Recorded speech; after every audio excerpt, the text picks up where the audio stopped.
Olá, boa tarde. Meu nome é Gilma. Eu estarei auxiliando essa atividade a professora Maria Carolina da Silva Cardoso Nanqui, da UFPE, que ela vai ministrar o minicurso 6, ok?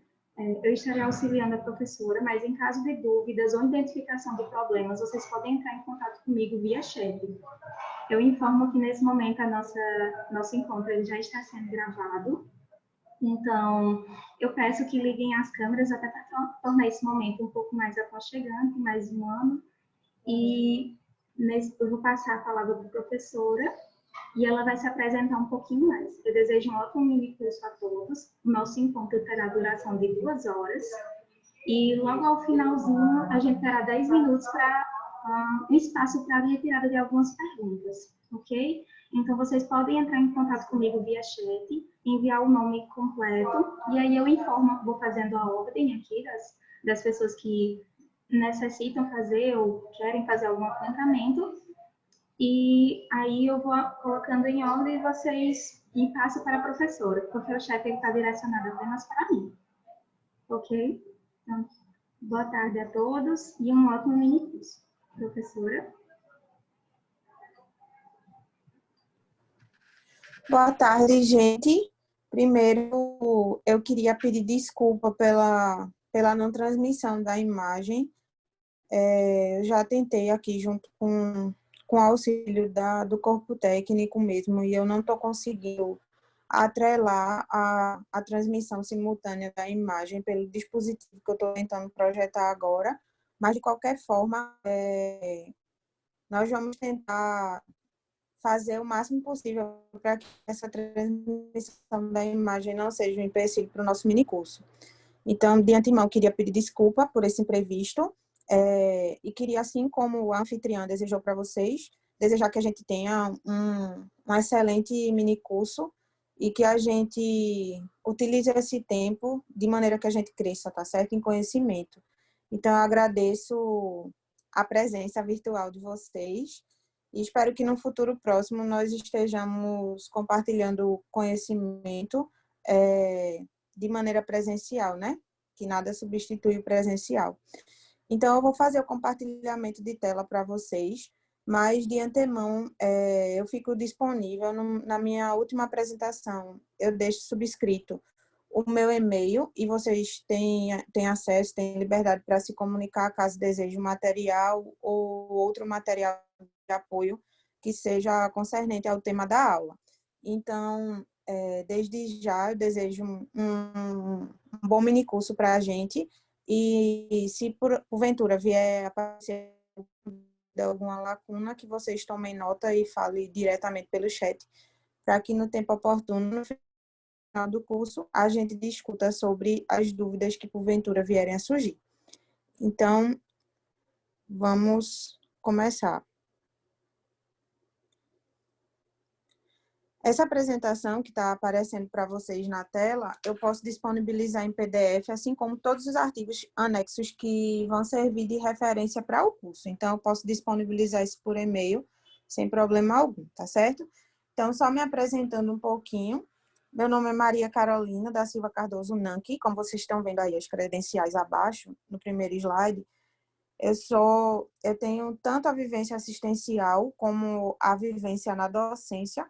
Eu sou fisioterapeuta do Hospital Universitário Oswaldo Cruz, aqui no estado de Pernambuco, fisioterapeuta do Hospital Santa Joana, Recife, sou mestre em gerontologia pela Universidade Federal de Pernambuco e membro especialista da Associação Brasileira de Fisioterapia em Gerontologia. Na minha atuação como docente, eu atuo diretamente como docente titular das disciplinas de fisioterapia baseada em evidência de gerontologia da Unifavip-Uaide, em Caruaru, e docente de pós-graduação das faculdades AUF e RH Cursos. Então, esse é um pouquinho do que eu faço, tá certo? Do que eu escolhi fazer. Então, esses são um dos assuntos que mais me conferem prazer de poder compartilhar com vocês. Esse assunto é um dos quais eu me debruço quase que diariamente para saber o que fazer, saber como manejar e saber o porquê de fazer cada coisa nessa área do conhecimento. Então, eu já estou andando há bastante tempo, dentro de tudo isso que a gente vai conversar um pouquinho hoje. Então, o minicurso, ele tem, infelizmente, duração só de 2 horas, mas a gente poderia estender muito mais a discussão sobre isso. A gente está diante de um campo de conhecimento que é muito vasto, é muito grande, tem muita pesquisa que traz esse enfoque. Então, realmente foi um desafio tentar compilar o que existe de evidência dentro do tema que foi proposto para vocês, em virtude de tão vasta a produção científica. Então, como professora de fisioterapia baseada em evidência, eu vou dizer a vocês, gente, foi muito difícil compilar isso tudo, porque existe muita coisa sendo publicada, então eu tentei realmente resgatar para vocês o que a gente está fazendo baseado nos protocolos que têm maior validade do ponto de vista de evidência, tá certo? Então, sendo assim, fazendo essa apresentação inicial, vamos começar as discussões mais técnicas a respeito do tema, tá certo? Então, hoje a gente vai conversar sobre dor no idoso, né? E a tríplice atenção da gente se dá nesses 3 eixos principais, né? O mecanismo de fisiologia da dor e da dor no contexto específico do envelhecimento humano, os métodos diagnósticos ou a interpretação do exame físico desse paciente e as vias de tratamento, tá certo? Lembrando que a gente vai falar muito pouco das alternativas de tratamento farmacológicas e a gente vai se debruçar muito mais na intervenção fisioterapêutica, visto que a proposta do minicurso é a gente se deter ao contexto mesmo de abordagem, de manejo do profissional fisioterapeuta, tá certo? Então, como vocês podem acompanhar na apresentação, eu trouxe primeiro um esquemazinho para que a gente possa se situar. Então, qual é a importância primeiro desse esquema, né? Eu não sei, eu precisava nivelar o minicurso para estudante de graduação, para profissional recém-formado e para profissional já no ramo como forma de atualização.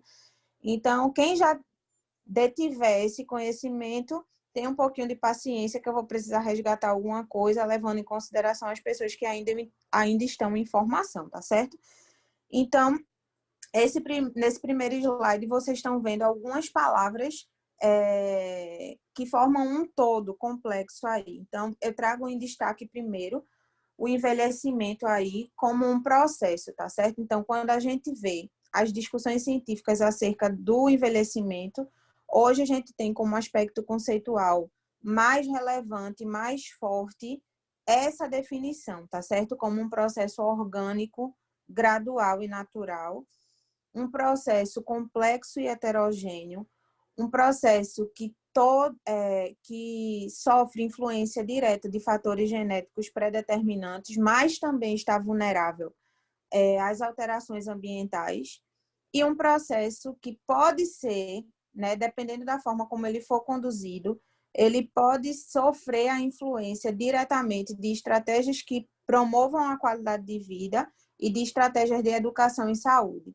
Então, o envelhecimento é esse processo complexo, é um processo heterogêneo, então hoje a gente não fala mais da velhice, sim, a gente fala de múltiplas velhices. Se a gente pega a última edição do Tratado de Geriatria e Gerontologia, os autores já apontam que a gente já não deve mais falar em processo de envelhecimento, mas de envelhecimentos, porque é um processo extremamente cambiável e extremamente influenciável por fatores internos e por fatores externos. E a exposição a esses fatores externos tem a capacidade de mudar esse processo que é tão complexo, que é tão vasto, que é tão múltiplo, tá? Então, entender o processo de envelhecimento é entender um processo multidimensional. Então, quando a gente pensa em envelhecimento, a gente ainda pensa muito nos desdobramentos físicos, na fisiologia do envelhecimento. A gente, na maioria das vezes, está atrelado aos fenótipos de envelhecimento. Mas a gente deve lembrar que o envelhecimento é um processo multidimensional. Então, a gente tem dimensão biológica, a gente tem dimensão espiritual, a gente tem dimensão psicológica, a gente tem a dimensão social do envelhecimento. Então, é um processo extremamente diverso. E por ser diverso, ele vai ter múltiplas apresentações. Então, como é que a gente lida diante de uma diversidade tão grande de apresentação? Então, a gente lida com muito cuidado e a gente lida a partir de muita observação, tá certo? Então, esse primeiro conceito é importante que a gente tenha ele em mente, porque isso vai fazer total diferença quando a gente chegar na parte da anamnese, na parte do exame físico do paciente, né? Progredindo aí um pouquinho, eu trouxe 2 conceitos para a gente entender como é que funciona esse background agora de nós fisioterapeutas, tanto no contexto mundial, como no contexto nacional e no contexto local mesmo, regional. Então, é importante a gente falar sobre 2 fenômenos sociais que aconteceram, né, no final do século XX para o início do século XXI, que é o primeiro deles que eu trouxe para vocês, a transição demográfica, né? O nome já sugere que é um processo de transformação, de mudança, então eu estou saindo de um status para outro. E que status demográfico é esse? Então, eu trouxe essa pirâmide etária clássica, né? Todos os livros de demografia vêm trazer essa pirâmide, é uma figura clássica. É uma pirâmide de 2015 e é uma pirâmide muito diferente, por exemplo, de uma pirâmide etária brasileira dos anos 50, por exemplo, de 1950, da quinta década do século XX. Então, quando a gente faz a comparação analítica dessas 2 pirâmides, a gente vê uma forte tendência aí, ó, do alargamento das bases, dos ápices, e do achatamento das bases. Então, a gente tem uma tendência, né, ao crescimento populacional no ponto de vista etário. Então, o que a gente tem de tendência demográfica agora são bases cada vez mais curtinhas, ou seja, a gente está diminuindo, né, o número de natalidade e a gente está em franca expressão da população mais longeva. Então, hoje a gente tem como tendência demográfica esse alargamento dos ápices da pirâmide, que traduz para a gente um número maior, tá certo? De longevos entre nós. Então, isso eu estou falando da pirâmide etária brasileira, tá certo? A gente ainda está em processo de transição demográfica. Todos os cientistas sociais dizem e esperam que a gente termine essa fase de transição demográfica até 2050. Tem autores que dizem que a gente só termina esse processo de transição em 2060, 2065. Então, é mais ou menos nesse corte de tempo, tá certo? O que é, Carol, o que está levando a essa transição brasileira na conformação populacional? Então, a gente tem as diminuições da taxa de natalidade, a inserção da mulher no mercado de trabalho com muita velocidade. A gente está tendo revolução social que ampara essa transformação social. Então, essas são uma das 3 principais causas que justificam esse processo de transformação demográfica brasileira. Lembrando que o Brasil é um país emergente, um país em desenvolvimento, e é um país que tem as suas alterações demográficas, mas não tem riqueza que consiga justificar essa transformação.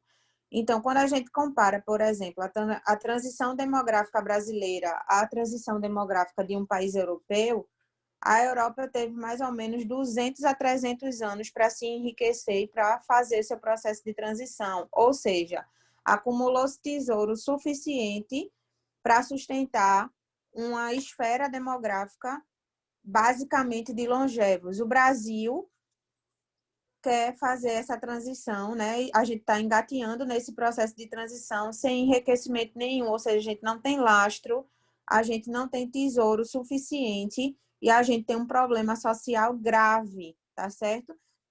Tem muitos autores, tem muitos pesquisadores, né? Muitos cientistas sociais que dizem que o ano do caos demográfico brasileiro é o ano de 2025, daqui a 5 anos. Por quê? O que é que vai acontecer em 2025 como fenômeno demográfico? Em 2025, a gente percebe que a população de idosos no Brasil triplica, tá certo? E a gente consegue atingir a cifra de 6º país do mundo com maior número de idosos. O problema é, nós não temos riqueza para sustentar é esse contingente de população economicamente inativa.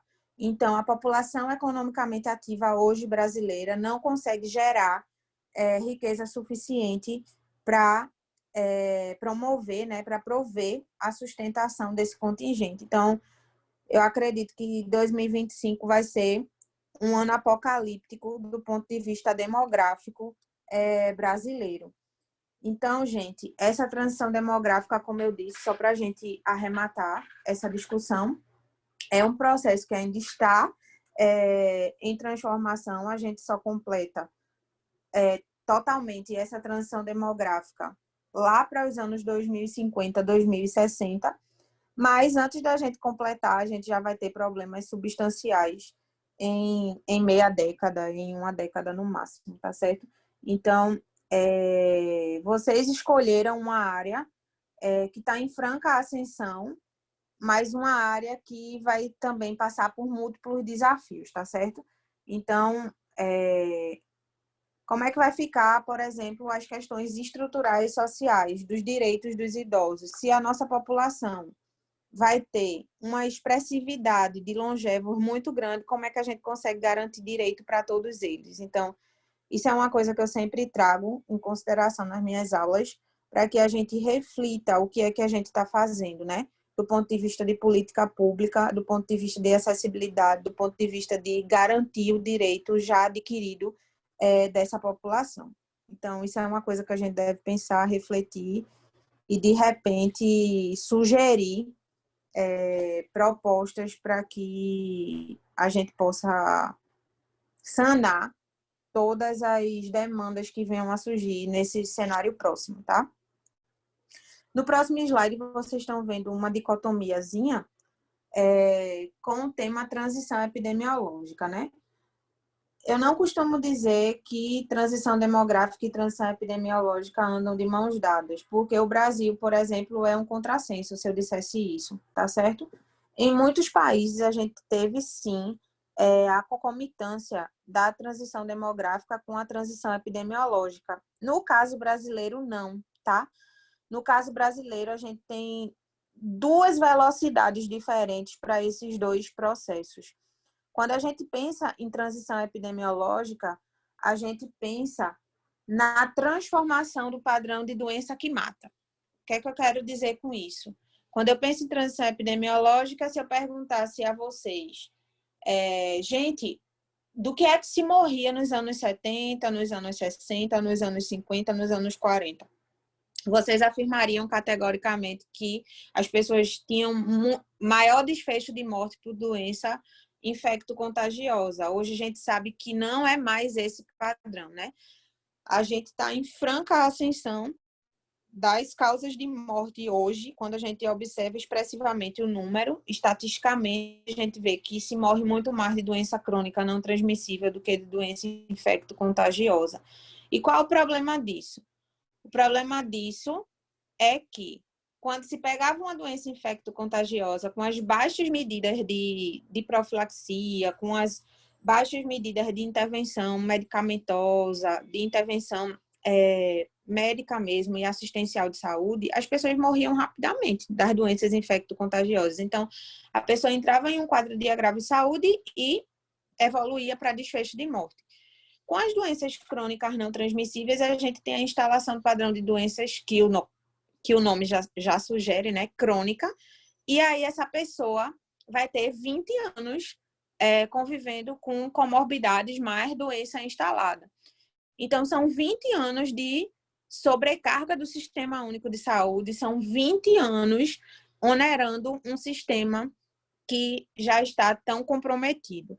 Então, quando a gente muda o padrão de doença ou quando a gente muda o padrão de mortalidade de uma população, isso significa dizer mexer diretamente com o Tesouro Nacional, tá certo? Então, como é que o SUS fica hoje, a gente tendo muito mais mecanismo de desfecho de mortalidade por doenças crônicas não transmissíveis do que por doença infecto-contagiosa?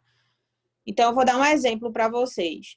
Vamos imaginar que uma pessoa pegou filariose ou então pegou malária esquistossomose, e aí complicou clinicamente e morreu em 3 meses.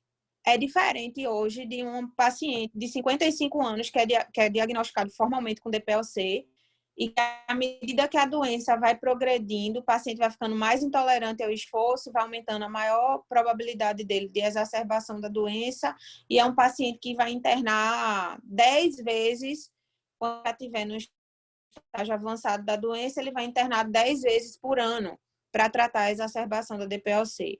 Então, a Sociedade Americana de Pneumologia estima que cada internamento por exacerbação de DPOC custe cerca de $18.000 para o SUS brasileiro. Essa conta é feita em dólar, então multiplica por 6 hoje, tá certo? De acordo com a nossa economia. Então, 18 vezes 6, $18.000 vezes 6 é o valor de um internamento. Se ele exacerba 10 vezes por ano, você tem que multiplicar 18 vezes 10, são $180.000 vezes 6, que é o câmbio hoje do dólar para o Brasil, quase, né, aproximadamente. Então, esse é o valor do custo, né, do quanto o SUS está sendo onerado com um paciente só com DPOC. Só que a DPOC hoje é a 6ª doença de maior prevalência no contexto brasileiro. Então, vamos pegar e vamos imaginar que no Brasil, com mais de 200 milhões de habitantes, tenha 25 milhões de pacientes com DPOC que intercorrem. Então, a gente não consegue nem multiplicar, porque é uma cifra muito grande. Então, a gente está diante de um problema grave, gente. A gente está diante de um problema social, demográfico grave, e a gente está diante de um problema social, do ponto de vista sanitário, grave também, tá certo? Então, às vezes a gente, nessa formação acadêmica, às vezes a gente está muito distante de raciocinar mais objetivamente a respeito das transformações que a nossa geração está passando. Então, é preciso a gente trazer isso para o centro das nossas discussões, porque isso é um problema grave e a gente, como escolheu a área da gerontologia, isso toca o nosso fazer, tá certo? Então, de que forma eu posso ter na minha atuação uma atuação objetiva e assertiva para que eu consiga otimizar isso.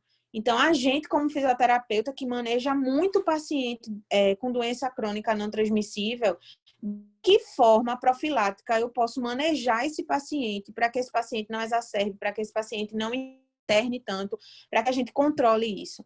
Então, eu acredito que a revolução social começa por nós, profissionais de saúde, tá certo? A gente é quem tem o poder de mudar positivamente esse contexto epidemiológico tão gritante que se apresenta para a gente hoje. Então, dito isso, a gente sai dessa parte mais teórica, tá certo? Do contexto, né, do background do envelhecimento, e a gente entra agora propriamente na questão da dor, tá certo? É para isso que a gente está aqui, mas eu julguei importante que a gente iniciasse a nossa discussão, levando em consideração todo esse contexto, porque vai ficar mais claro para a gente quando a gente entender a prevalência de dor, de hospitalização no idoso. Então, quando a gente pensa em doença crônica não transmissível, necessariamente a gente tem que pensar em dor, tá certo? A dor é uma das principais causas ou um dos principais fatores de internamento hospitalar na população idosa. Então, a dor ela pode se apresentar clinicamente de várias origens, mas independente da origem, ela é uma descompensação orgânica, uma desarmonização orgânica que leva a uma necessidade de intervenção ora medicamentosa, ora não medicamentosa, ora as duas coisas associadas. E na maioria das vezes, quando essa dor torna-se incondicionante, leva-se necessariamente à necessidade de internação hospitalar. Então, todas as vezes que o paciente sai de um nível de complexidade de assistência à saúde menor para um nível de complexidade maior, isso significa dizer maior gasto, tá certo? Então, se eu tenho muito idoso com doença crônica não transmissível, não controlada, que interna muito por dor, e precisa internar em unidade de alta complexidade, significa dizer muitos gastos, tá? Mas se eu tenho um nível de complexidade menor, né? Se eu estou lá na assistência básica, e eu entendo esses mecanismos, e eu desenvolvo um protocolo adequado que consiga frear o desenvolvimento ou a apresentação clínica desse caso, o que é que eu vou fazer? Eu vou lançar mão de medidas que consigam frear ou diminuir a prevalência e a incidência de novos agravos que justifiquem a entrada desse paciente num contexto de complexidade maior. Então, é diante disso, gente, é sobre isso que a gente vai falar hoje, tá certo? Como você, fisioterapeuta, pode mudar qualitativamente os indicadores de saúde do seu país. Então, não pensem que o fazer de vocês é restrito a uma pessoa. Não. O nosso fazer é muito mais nobre. O nosso fazer é muito mais abrangente. O nosso fazer toca uma complexidade muito maior. O nosso fazer toca uma nação, tá certo? Então, sinta-se honrado e privilegiado por ser agente de transformação social, tá certo? Então, vamos lá. Levando em consideração os aspectos conceituais, eu trouxe algumas definições que a gente encontra, tá certo? No Tratado de Geriatria e Gerontologia. E aí, a gente vai falar um pouquinho do conceito de dor, a gente vai avançar para a caracterização dos tipos de dor, a gente vai falar de algumas apresentações clínicas mais prevalentes, a gente vai falar de algumas doenças crônicas que levam a estado de dor crônica e como é que isso impacta o dia a dia do paciente. Então, a gente vai seguir essa ordem pedagógica, tá certo? Então, começando pelos aspectos conceituais. A dor faz parte das morbidades mais frequentes do processo de envelhecimento. Então, quando a gente pensa em envelhecimento, e aí eu quero que a gente pense agora só na dimensão física, biológica do envelhecimento, a gente sabe que o envelhecimento nada mais é do que uma apoptose crônica, né? Quando a gente pensa em apoptose, a gente pensa em morte celular programada. Então, excluindo momentaneamente os fatores externos e pensando só na programação genética do envelhecimento, a gente observa que, geneticamente, através das teorias biológicas do envelhecimento, nós temos todo um arcabouço que justifica o quê? A morte progressiva celular, que justifica a morte progressiva de tecidos, que justifica a morte progressiva de órgãos, que justifica a morte progressiva de sistemas e, assim, falência e morte. Tá certo? Então, a apoptose celular, ela é o embrião do processo de finitude humana. E a dor faz parte desse processo de apoptose celular. Então, a fisiologia inteira do envelhecimento aponta para o aparecimento de quadros dolorosos. A fisiologia natural, a senescência, justifica o aparecimento clínico dos desfechos de dor na população idosa. Então, a gente não pode pensar que a dor é só decorrente de um processo de envelhecimento patológico, a senilidade. Não, tá certo? A dor, ela faz parte naturalmente do processo fisiológico do envelhecimento, tá? Então, a dor é a causa mais comum de procura por tratamento médico. Então, se estatisticamente a gente pudesse sugerir um número de procura médica entre os idosos, seria dor mais de 90%, tá certo? Se a gente pudesse estimar, o paciente é uma das características mais incondicionantes, tá certo? Ou descondicionantes. Então, a dor justifica a maior parte da procura por ajuda médica, tá certo? A dor crônica em idosos varia de 25% a 80%, sobretudo os que vivem em instituições de longa permanência. Então, eu não vou trazer muito contexto das instituições de longa permanência, porque existe uma série de fatores sociais, culturais e biológicos que justificam essa prevalência maior em idosos institucionalizados. Eu vou trazer para vocês a abordagem de idosos no geral, mas quero que vocês levem em consideração que os idosos que sofrem processo de institucionalização, eles têm maiores prevalências de dor, eles têm maiores prevalências de doenças crônicas não transmissíveis por uma série de fatores que amparam e justificam esse aparecimento, tá certo? Então, vocês, quando olham essa porcentagem de 25% a 80%, vocês podem até ficar animados, dizendo, pode ser de 25% a 80%. Gente, em países de primeiro mundo está mais perto do 25 do que do 80, mas no Brasil está mais perto do 80 do que do 25, tá certo? Então, é assustador mesmo a procura por tratamento, por desfecho de dor, tá certo? Então, dito isso, vamos avançar para a caracterização do que é dor, né? Dor é um termo muito generalista. Na maioria das vezes, a gente assume o termo conceitual de dor como um axioma que não precisa de justificativa nenhuma, ele existe, mas a dor não é um axioma, tá certo? Não é um conceito que não precisa ser explicado, muito pelo contrário. A dor não é um axioma, a dor precisa ser explicada, a gente precisa entender o mecanismo de dor.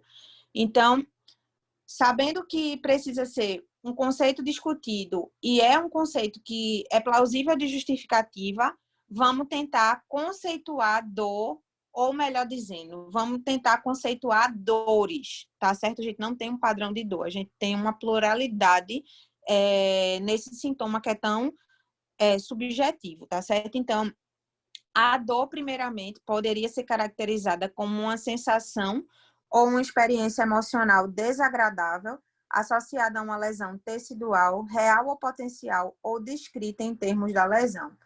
Eu gosto muito desse conceito de dor, porque ele consegue mesclar, ele consegue fazer uma miscelânea entre todos os aspectos subjetivos e todos os aspectos objetivos da caracterização da dor. Então, geralmente, quando eu vou dar aula de dor, eu digo, gente, a dor é um sinal ou um sintoma? Aí eu sempre divido opiniões quando eu pergunto isso. Porque muita gente diz, é um sintoma, professora, é extremamente subjetivo.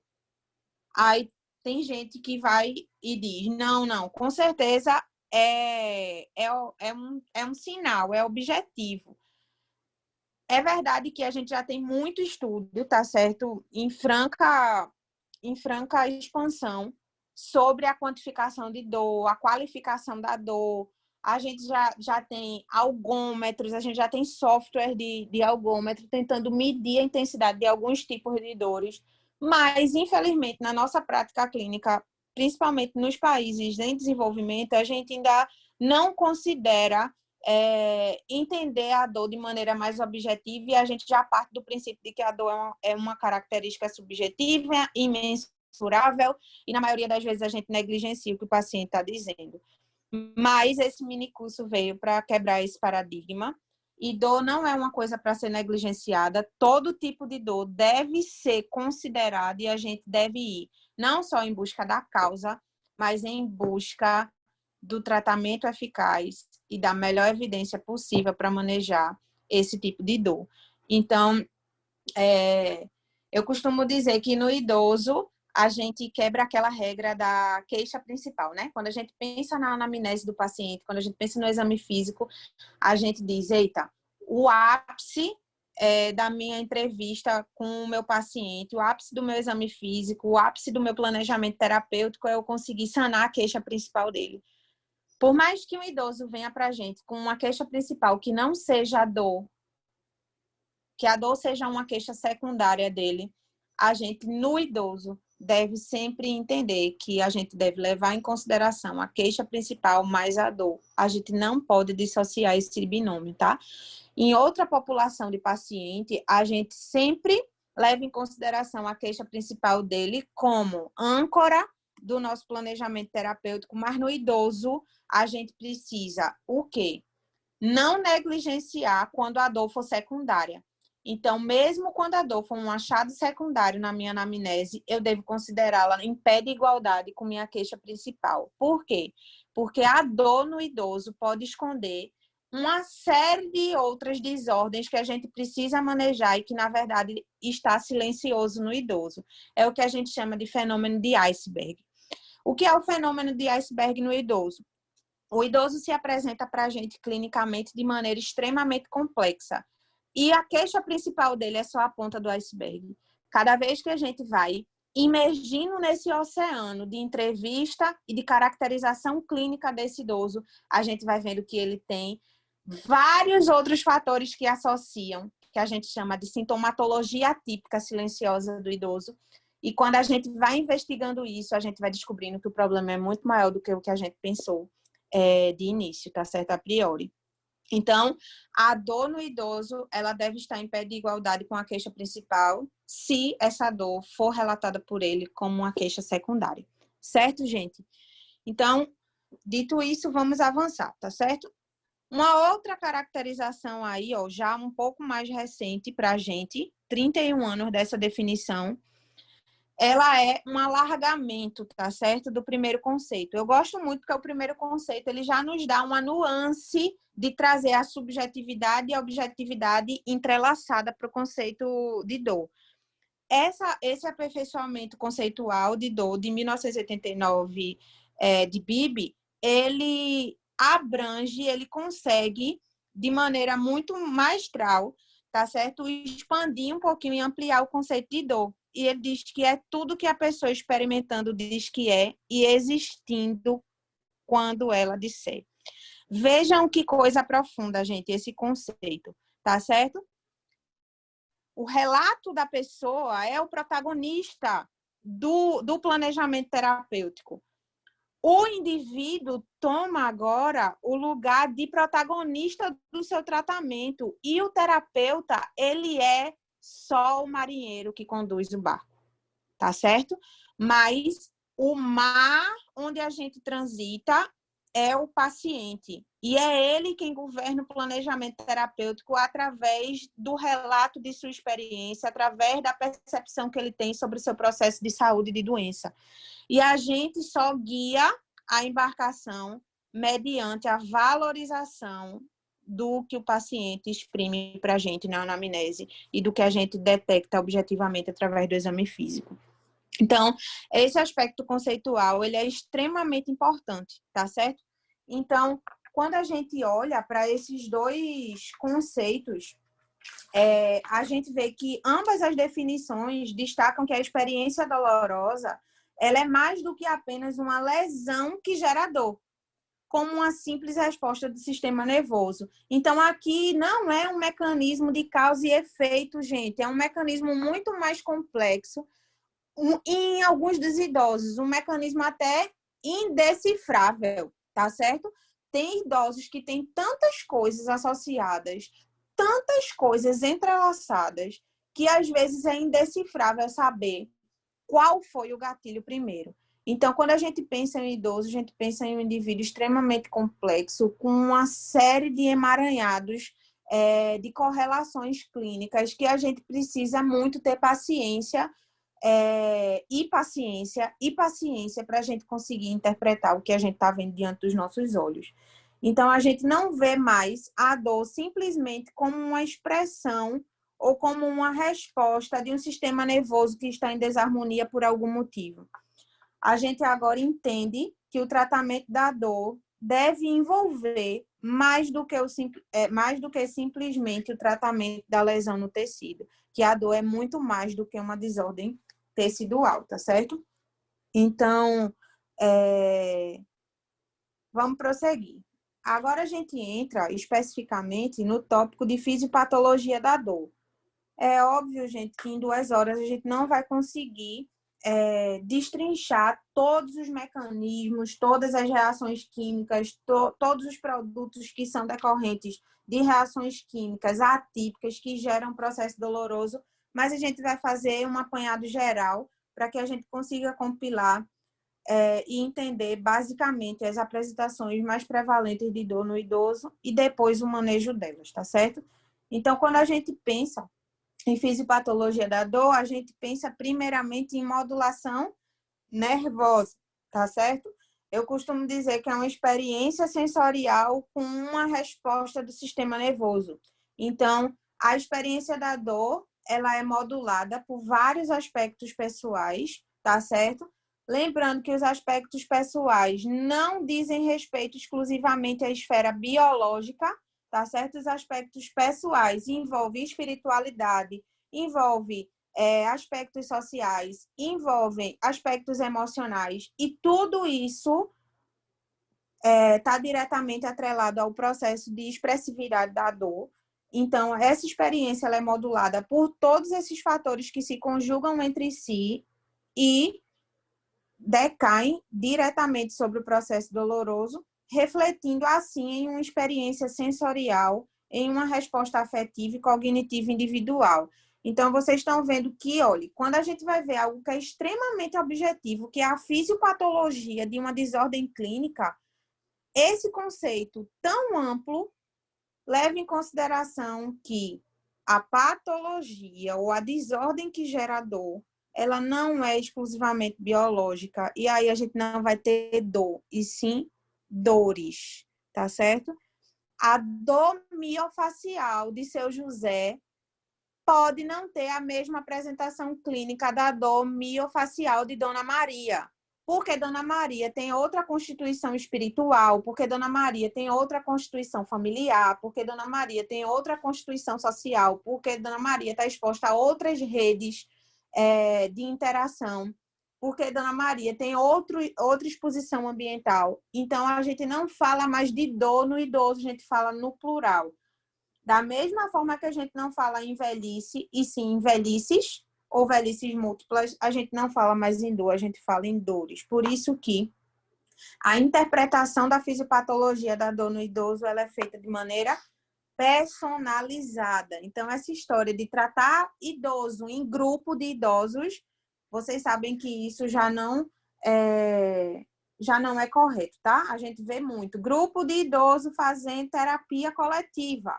Não, tá, gente? A gente não aborda assim, porque o processo de envelhecimento ele é tão complexo que ele é capaz de demonstrar clinicamente aspectos no paciente que tem a mesma doença que o outro, mas uma apresentação totalmente diferente. Então, a gente aborda o idoso de maneira individualizada e personalizada, tá certo? Muitas variáveis presentes na experiência dolorosa podem causar dificuldade diagnóstica para o tratamento da condição dolorosa e para a manutenção do efeito terapêutico ao longo da evolução da doença de base subjacente. Então, de novo, gente, o aspecto conceitual do Tratado de Geriatria e Gerontologia não fala mais em sintoma, fala em experiência. Quando eu falo em experiência, eu individualizo, eu saio do campo coletivo e eu adentro no campo individual, tá certo? Na experiência do indivíduo, tá certo? Então, o diagnóstico de dor, a investigação para se chegar no gatilho dessa experiência dolorosa está sendo cada vez mais desafiadora nos profissionais que são especialistas em envelhecimento humano. Por quê? Porque o aspecto conceitual está muito amplo. E como ele está muito amplo, muitos leques são abertos e a gente precisa interpretar toda essa cadeia de subjetividade e objetividade que se juntam entre si e que se apresentam para a gente manifestado no relato do nosso paciente. Então, paciência é a palavra de ordem, tá certo? Os profissionais devem considerar a interferência de fatores cognitivos, a interferência de fatores psicossociais na precipitação e manutenção da dor e avaliar o impacto da dor no funcionamento físico, psicológico e social. Vejam só, gente, aqui eu costumo sempre chamar a atenção para essa questão aqui. Quando ele coloca aqui os profissionais, são todos os profissionais que vão estar na assistência direta desse indivíduo. A primeira coisa que eu chamo a atenção é a gente tem menos, quando a gente olha para a população idosa e a gente olha para o contingente profissional que é especialista em saúde do idoso, a gente vê uma discrepância muito grande. Então, a gente vê que 80% da equipe de saúde que assiste idoso não é especialista em idoso, tá certo? Quando a gente pensa na fisioterapia, isso ainda é pior, tá certo? Tem muito fisioterapeuta que é generalista e atende idoso e não sabe, por exemplo, que o protocolo que ele está fazendo de fortalecimento muscular no idoso a nível domiciliar está induzindo mais sarcopenia e fragilidade nele do que fazendo prevenção de sarcopenia e fragilidade. E aí eu acho que agora a expressão de vocês em casa é de espanto, e é para ser de espanto mesmo, tá certo? Então, a gente não pode permitir mais, a gente como... Quando eu digo a gente como sociedade científica, acadêmica, tá certo? A gente não pode mais permitir que o nosso contingente idoso seja assistido por profissionais que não sejam especialistas em envelhecimento humano. Por quê? Porque existem protocolos, por exemplo, fisioterapêuticos que são extremamente... como é que eu posso designar extremamente iatrogênicos, tá certo? Por quê? Porque na nossa formação a gente viu que um indivíduo com osteoartrose precisa fazer tal e tal protocolo para fortalecimento da musculatura, reforço muscular e diminuir a sobrecarga articular do joelho, um exemplo.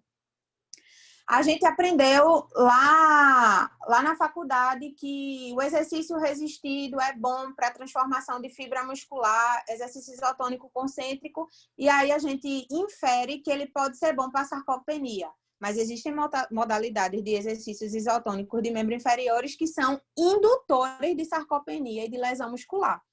Então, às vezes, o profissional que não tem o olhar específico na saúde do idoso vai prescrever e vai executar a prescrição que ele fez no idoso e aquele atendimento vai ser iatrogênico, tá certo? A gente vai causar malefício no paciente em virtude da não habilidade técnica para conduzir o caso.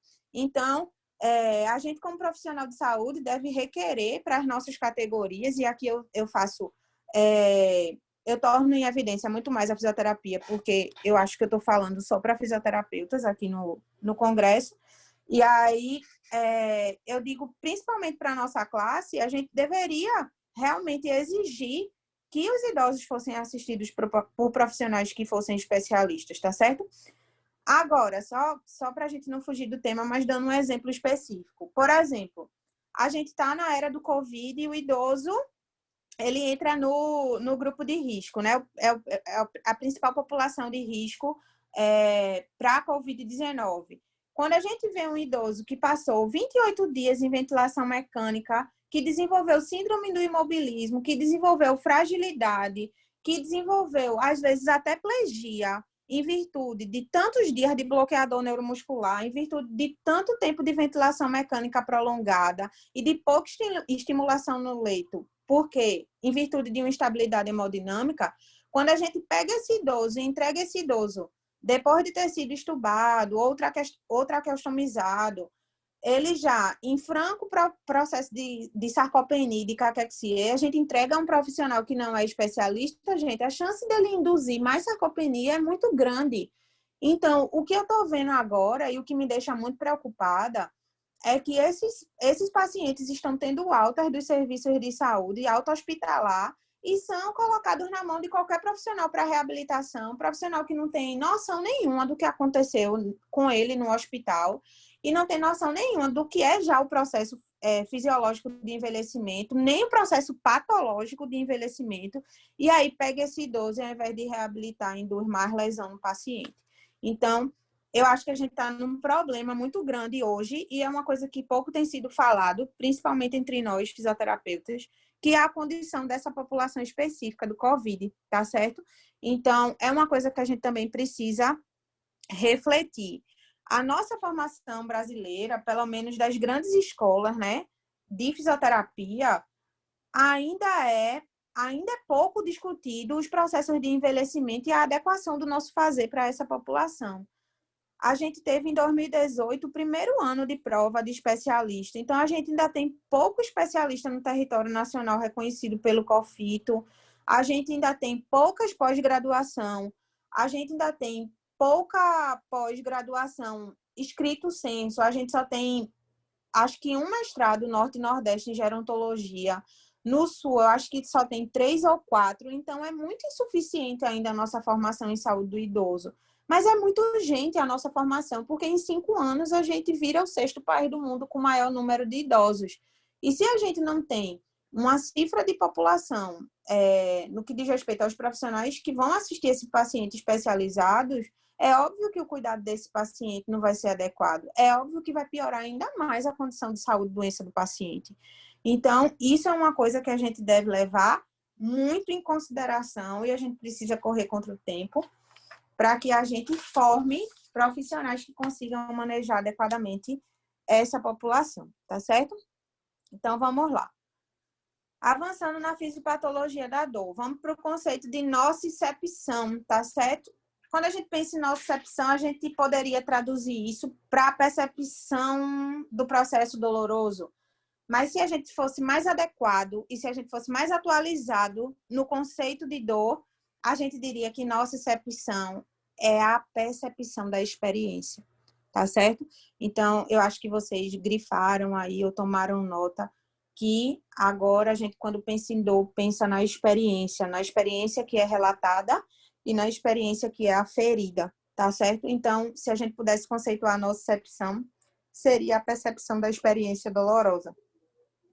Então, esse termo ele é aplicado para a ativação de fibras nervosas responsáveis pela condução de estímulos que são potencialmente danosos ao tecido, como estímulos mecânicos, como estímulos térmicos, como estímulos químicos, ou seja, o processo natural de codificação de um estímulo nociceptivo.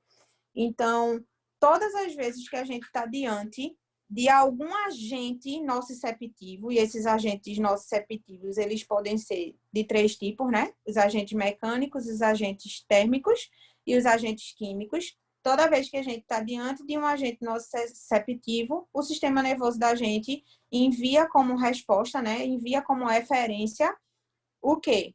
Uma reação. E a reação é essa experiência de dor que a gente chama de nocicepção.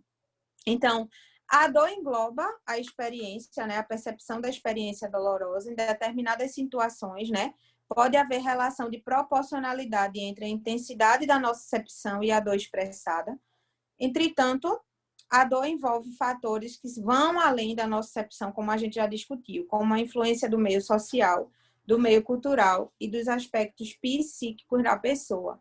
Então, a modulação dolorosa, ela não depende exclusivamente dos agentes nociceptivos. Depende, sim, dos agentes nociceptivos, mas também em associação aos fatores sociais, aos fatores culturais e aos fatores psíquicos aos quais a pessoa está exposta, certo? A dor, ela é o resultado, ela é a resposta do sistema nervoso, ela é a resposta da modulação, tá certo? Ela é a experiência em si. Ela é resultado da ativação desses nociceptores, né? Então, a gente tem aí, ó, um binômiozinho. Nociceptor mais agente nociceptivo, que são os agentes químicos, biológicos e mecânicos. Químicos, térmicos e mecânicos presentes nas terminações nervosas livres, nas fibras nervosas aferentes amielínicas, que são as fibras do tipo C, ou finamente mielinizadas, que são as fibras alfa-gama do sistema nervoso periférico. Então, quando a gente pensa em, se a gente pudesse dizer assim, em atividade nervosa dolorosa, a gente pensa em 3 protagonistas. Na verdade, em 5, né? Os nociceptores, que são os receptores que vão se conjugar com os agentes nociceptivos, e as fibras nervosas entre si. Então, a gente, quando pensa em dor, pensa em fibra nervosa com pouca gordura ou fibras nervosas sem gordura nenhuma, né? A gente, quando a gente pensa em mielina, a gente pensa, no caso do sistema nervoso periférico, a gente pensa nas células de Schwann, né? As células de Schwann é quem vai produzir a mielina específica para encapar essas estruturas nervosas responsáveis pela percepção dolorosa. Então, a gente tem praticamente as fibras dolorosas do tipo C e do tipo alfa-gama, sendo as estruturas do sistema nervoso periférico para a condução e modulação do que a gente chama de atividade nociceptiva. Os nociceptores, eles podem ser ativados por estímulos químicos e os 3 íons que mais se combinam para a estimulação nociceptiva é o íon hidrogênio, tá certo? O íon potássio e as estruturas de adenosina trifosfato. Então, esses três moduladores iônicos, eles são os mais eficientes em ativação da cascata dolorosa por via química, tá certo? As fibras do tipo C e alfa-gama, que são as fibras nervosas amielínicas e pouco mielinizadas, vão conduzir a informação dolorosa, chegando até o sistema nervoso central. Então, toda a modulação de dor vem de distal para proximal, vem por via aferência, e a resposta dolorosa vem para o sistema nervoso central, via eferência, tá certo? Onde em fase sinapse com os neurônios de segunda ordem no corno dorsal da medula espinhal, Então, lembrando que a gente tem interneurônios dolorosos lá na medula espinhal. Só recapitulando, sistema nervoso. Quando a gente pega a medula espinhal, que é uma estrutura do sistema nervoso central, a gente divide ela anatomicamente em corno dorsal e em corno ventral. Tudo que é ventral é resposta motora, tudo que é dorsal é percepção o quê? Sensorial ou sensitiva. Então, por isso que a gente vai ter a modulação dos interneurônios nos cornos dorsais. Como a percepção dolorosa, ou a experiência dolorosa, ou a modulação dolorosa é de ordem sensorial, a gente vai ter uma estimulação do corno dorsal medular, tá certo? Onde, nessa estrutura específica, vai ter a modulação da informação nociceptiva vinda da periferia do corpo. Então, ao longo de nossa epiderme, a gente tem a distribuição dos nossos receptores, né? Principalmente os nossos receptores mecânicos, e a partir da periferia do corpo, a gente tem integração via aferência desse estímulo doloroso. O estímulo doloroso é decodificado e modulado no corno dorsal da medula, e depois a medula, por sua vez, via corno dorsal, leva essa estimulação até o sistema nervoso periférico para que a gente tenha a consciência do ato doloroso, a consciência da nocicepção, tá certo? Então, essa informação nociceptiva vem da periferia via receptor nociceptivo, atinge o corno dorsal da medula, a medula envia estímulo para o sistema nervoso central e a gente tem a consciência da modulação ou a consciência da experiência dolorosa. E essa informação ou essa modulação, ela pode ter dois caráteres. Um caráter excitatório ou o caráter inibitório, tá certo? E como é que a gente vai diferenciar essa modulação excitatória e inibitória? Vamos lá. A modulação excitatória, ela depende de múltiplos canais, tá certo? Então, são diversos canais. Quando a gente pensa em canais, a gente pensa em canais químicos, tá certo? Em canais de processamento químico. Quando a gente pensa na modulação inibitória, a gente vai pensar numa modulação que vai ocorrer geralmente por ação de opioides endógenos, de neurotransmissores, principalmente a norepinefrina, do ácido gama-aminobutírico, que é o GABA, e da glicina, tá certo? Quando a gente pensa em modulação inibitória da dor no idoso, a gente vai ver muito mais ação de opioide endógeno mais GABA, tá certo? Ô, Carol, e norepinefrina e glicina participam, mas em menor intensidade no idoso. No idoso, a gente vai pensar mais em opioide endógeno e no GABA, tá certo? E a gente vai entender o porquê o manejo fisioterapêutico, a gente vai sempre escolher manejos que estimulem vias de liberação de opioide endógeno para a modulação da dor. É por causa desse motivo. As principais intervenções fisioterapêuticas nos contextos de dor no idoso visam a liberação, a estimulação de opioide endógeno para que a gente tenha a modulação inibitória. É a via de inibição mais eficaz na pessoa idosa, tá certo? Após a modulação que ocorre no corno dorsal da medula espinhal, o estímulo nociceptivo é transmitido através dos tratos espinotalâmicos. Lembrando que os tratos espinotalâmicos, eles são ascendentes, né?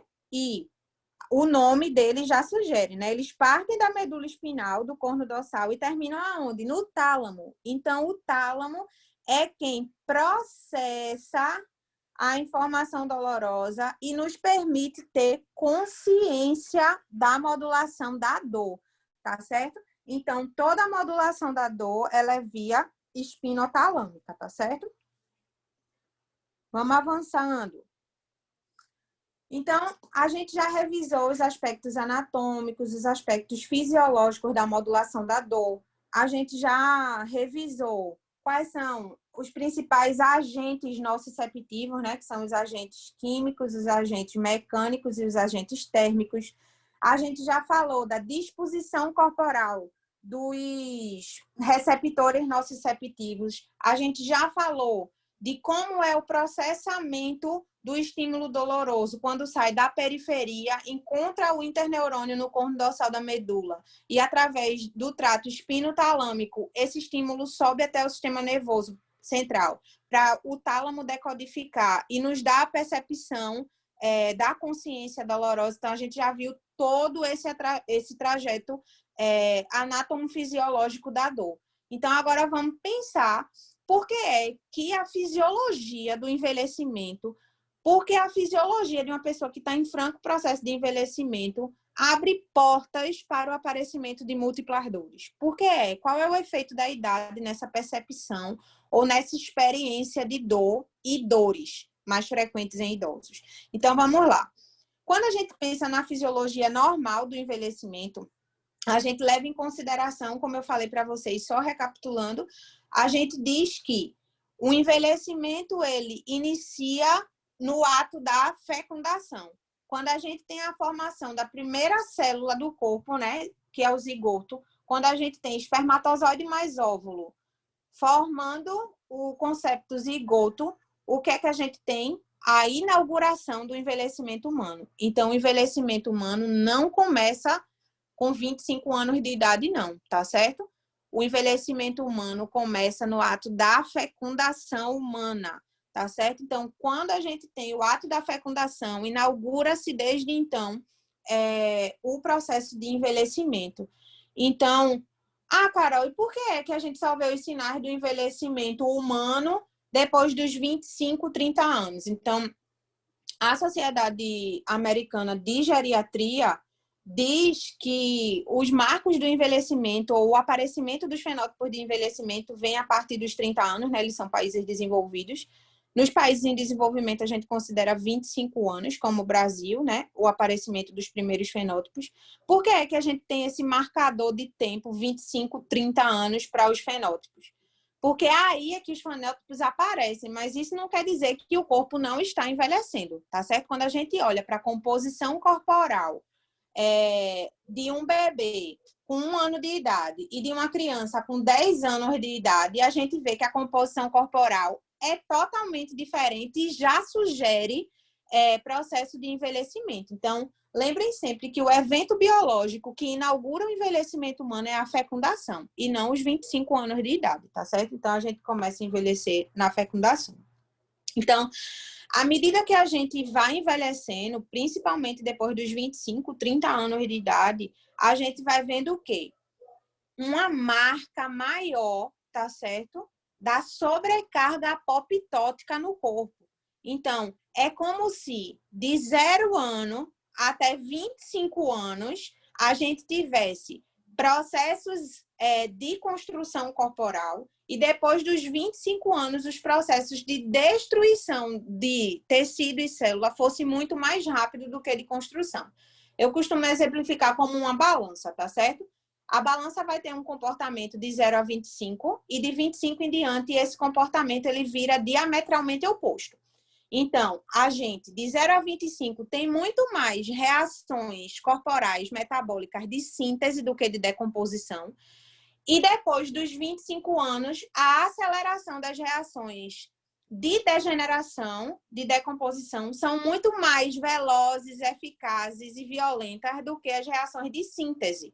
Então, a balança se inverte depois dos 25, 30 anos, e é essa inversão dessa regulação gênica das reações metabólicas que fazem com que apareçam o que a gente chama de fenótipo de envelhecimento, tá certo? Então, todos os sistemas vão envelhecendo simultaneamente, inclusive o sistema nervoso, alterando toda a capacidade de processamento, de percepção e de tratamento ou de autorregulação da dor. Então, nós dispomos, na nossa constituição do sistema nervoso, mecanismos que autorregulem a dor. À medida que a gente vai envelhecendo, a gente vai perdendo potencialmente a capacidade de autorregulação da dor. Então, isso é um processo fisiológico da senescência. Isso é envelhecimento normal. Eu não estou falando de envelhecimento patológico, tá? Então, o que é que a gente vê mais como alteração fisiológica que é decorrente do efeito da idade nessa modulação de dor?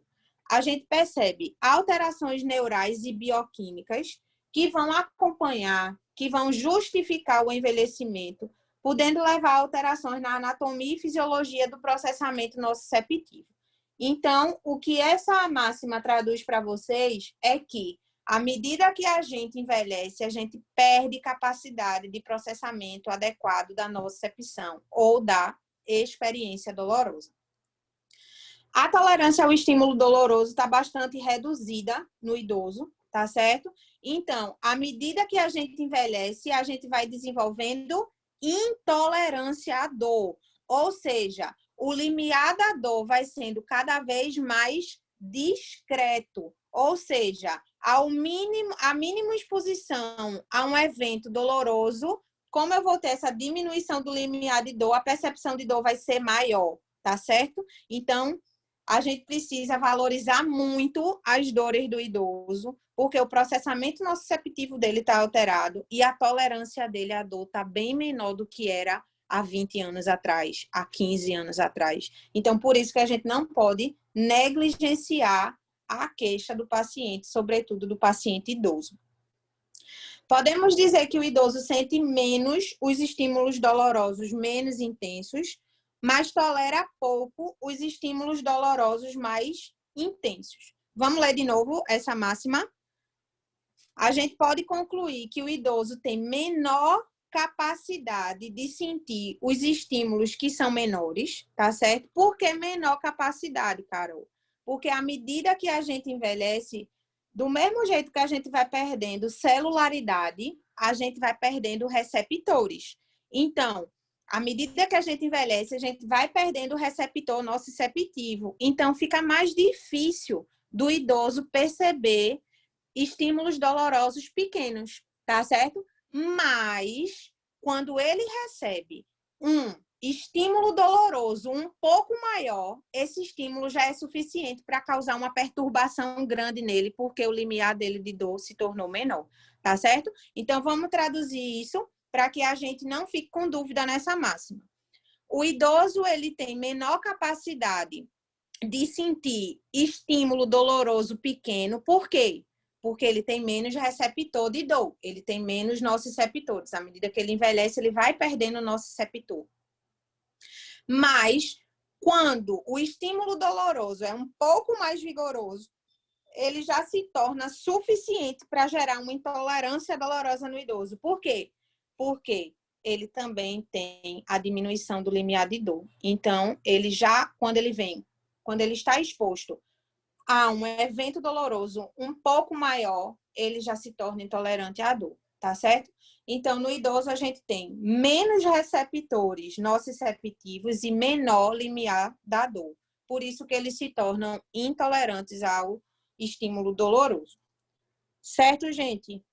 Espero que todo mundo esteja acompanhando direitinho, tá certo? Se não tiver, não tem problema. Vocês vão tomando nota aí que a gente tira a dúvida daqui a pouco, se Deus quiser. Vamos correr, que o tempo está curto. Então, continuando aí, ainda, os efeitos da idade na percepção dolorosa e dores mais frequentes no idoso. A gente agora vai entrar no que a gente chama de prevalência de dor, tá certo? Então, as dores musculoesqueléticas estão entre as dores mais comuns ou mais prevalentes no idoso, tá certo, fisioterapeutas? A gente lida quase que 80% com desfecho doloroso por causa de disfunção músculo-esquelética no idoso, tá certo? Então, o primeiro lugar aí são as dores de ordem músculo-esquelética. O segundo lugar, de maior prevalência de dor no idoso, as dores de origem neuropática. Então, essas dores neuropáticas podem ser em virtude de desordens metabólicas que geram neuropatia periférica, por exemplo, como a diabetes, ou distúrbios neuropáticos em virtude de trauma mecânico, de lesão nervosa, tá certo? Então, quando a gente pensa em dores neuropáticas, vocês pensam tanto por disfunção como também de trauma direto, de trauma mecânico no sistema nervoso periférico, tá certo? Aí, como exemplo, como eu dei a vocês aqui, a neuropatia diabética periférica dolorosa e a neuralgia pós-herpéticas e as dores oncológicas. As dores oncológicas, eu não vou entrar muito com vocês aqui agora, porque a gente vai ter protocolos de específico para oncologia, onde a gente vai falar algumas contraindicações absolutas, algumas contraindicações relativas e algumas indicações mais fortes de tratamento.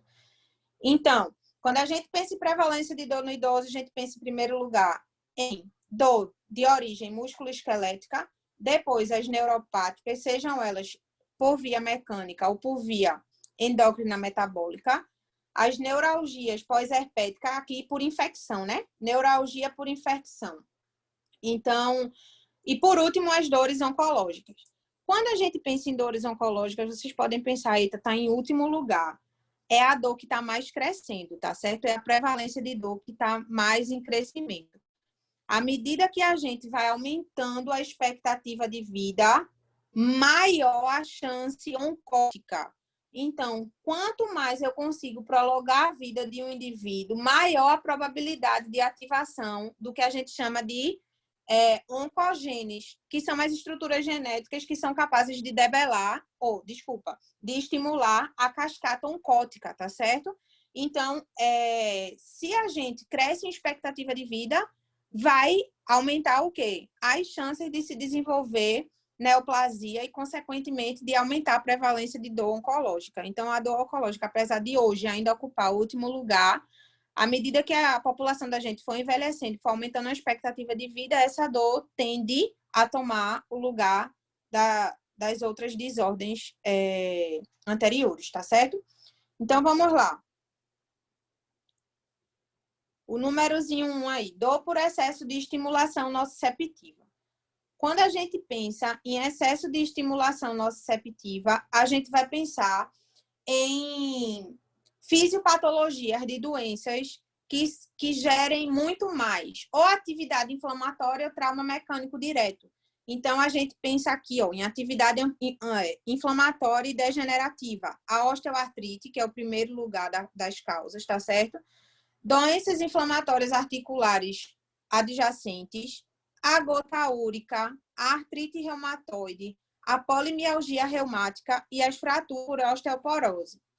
Lembrando que as fraturas por osteoporose, muitas das vezes, são ocasionadas por uma má assistência de baixa complexidade, por exemplo, na saúde da família, tá certo? Então, essas fraturas por osteoporose, a gente já tem vários indicadores brasileiros dizendo que, se houvesse realmente a presença do fisioterapeuta na composição da equipe básica de saúde da família, não estou falando do NUP, não, da equipe básica de saúde da família, a gente teria uma diminuição enorme nesse agravo de saúde, porque muitas fraturas por osteoporose são fraturas decorrentes de queda da própria altura. E queda da própria altura é falta de orientação do cuidador e falta de orientação ao paciente, e falta de orientação da adaptação domiciliar do paciente.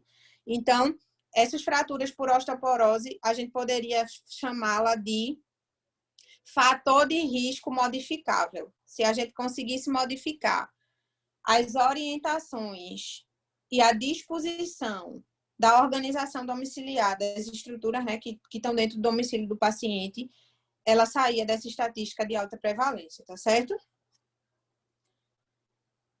A via de dor neuropática. Quais são as principais causas que engatilham a dor neuropática? A primeira delas, a neuropatia diabética dolorosa, tá?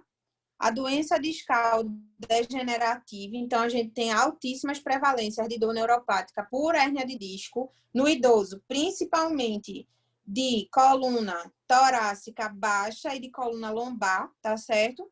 A neuralgia pós-herpética é recorrente, tá certo? A gente vê muito no contexto hospitalar neuralgia pós-herpética, então de base infecciosa.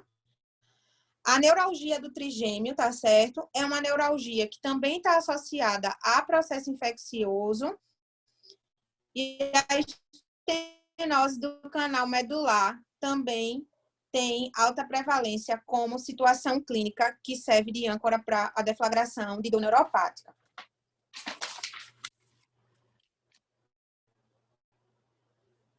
Então, vamos lá. Agora a gente vai falar um pouquinho sobre... A gente vai conceituar, na verdade, essas dores que a gente falou, pelo menos as mais prevalentes, tá certo? Então, a dor somática é a primeira que a gente precisa caracterizar. E ela é uma dor que ela é decorrente de uma ativação de nossos receptores periféricos de tecidos cutâneos e estruturas profundas. Qual é a característica da dor na hora da nossa anamnese, do nosso exame físico do paciente? Então, a dor somática, os nossos receptores vão estar mais superficializados quando a gente pensa na pele e em estruturas mais profundas quando a gente pensa em dor muscular, tá certo? Então, quando a gente pensa em estruturas profundas musculares, a gente pensa em duas estruturas típicas de modulação sensorial, que são os órgãos tendinosos de Golgi e os fusos musculares. Então, disfunções em relação à modulação nervosa dos OTGs e dos FMs podem desencadear processo de nocicepção somática nos pacientes idosos. Como é que o idoso refere para a gente essa dor no exame físico e na anamnese? Ele vai conseguir apontar para você diretamente o local da dor. Então, ela é uma dor local, ela não é uma dor difusa. A característica é uma dor empontada, enfacada, em ardor ou em latejamento. Então, a primeira coisa que a gente deve se atentar no relato do paciente é se ele consegue circunscrever o local exato da dor. Se ele disser que a dor é localizada e com essas demais características, a gente sabe que a característica da dor do paciente é uma dor de caráter somático. E aí a gente vai investigar o quê? Nocicepção superficial da pele e a gente vai investigar o quê? Mecanismo de ação de OTG e fuso muscular. Como é que a gente ativa a OTG e fuso muscular? Realizando o estiramento muscular da área que o paciente está mostrando a gente, tá certo? Então, um exemplo típico de dor de caráter somático é uma dor articular, é uma dor miofascial, é uma dor decorrente de uma metástase óssea, é uma dor localizada onde o paciente consegue precisar a característica e o local da dor, certo? Segundo tipo, a dor visceral. Ela é decorrente da ativação de nossos receptores viscerais, de infiltração, compressão ou estiramento de vísceras abdominais e torácicas. Como é a característica da dor que o paciente revela para a gente? Ele diz que é uma dor vaga, uma dor com característica de cólica em aperto, com característica de queimação e peso, tá certo? Geralmente ele diz, é uma cólica tão grande, tão vigorosa, que parece que a barriga está pesada demais, ou que parece que o tórax está pesado demais. Então, aqui eu só queria fazer uma diferenciação que uma dor visceral torácica, ela é totalmente diferente da dor anginosa torácica, tá certo? Uma dor anginosa torácica, ela não tem a mesma característica de uma dor visceral torácica. A dor anginosa, a dor que preconiza um infarto agudo do miocárdio, ela tem uma característica totalmente diferente dessa, tá certo? Então, lembrar sempre que se a dor visceral torácica se caracterizar por dor vaga, incólica, queimação e peso, isso já é diagnóstico diferencial com dor anginosa típica, certo? E geralmente os pacientes referem, sem nem a gente perguntar, olha, é uma dor vaga, incólica, queimação, a barriga ou o tórax parece que está muito pesado, mas quando eu me deito, melhora. Mas quando eu levanto, melhora. Mas quando eu ando um pouquinho, melhora. Mas quando eu prendo a respiração um pouco, melhora. Então, o discurso subjetivo do paciente, ele vai associar a melhora quando realiza algum movimento específico. Então, é uma dor fácil de ser diagnosticada, porque os pacientes sempre trazem subjetivamente no seu relato qual é a medida que ele toma para atenuar a dor. E geralmente é o movimento, algum tipo de movimento que debela a dor, tá certo? Então, um exemplo típico de dor visceral são as cólicas biliares, obstrução intestinal. E aí, gente, quero tomar nota aqui para vocês, principalmente vocês que trabalham em atenção domiciliar ao idoso, seja por home care, ou seja por qualquer outra via de atenção assistencial domiciliar, sobre as obstruções intestinais, tá certo? a obstrução intestinal é a sexta causa de óbito em idosos no Brasil. A obstrução intestinal em idoso é uma prova de uma iatrogenia ou uma negligência na assistência ao paciente idoso. Se esse idoso tiver em cuidado domiciliar de home care e fizer uma obstrução intestinal, é uma falha de assistência grave, tá certo? Por quê? Porque quando a gente entende fisiologia do idoso, a gente entende que o peristaltismo está baixíssimo no paciente idoso e que o paciente tem baixa velocidade de trânsito intestinal e que a chance dele fazer um fecaloma, uma obstrução de alça alta do intestino é muito grande e isso pode levar a desfecho de morte ou uma sepse ou uma peritonite. Então, os pacientes que estão sob cuidado de hospital domiciliar, né, de home care, existe protocolo específico para manejo de profilaxia de obstrução intestinal.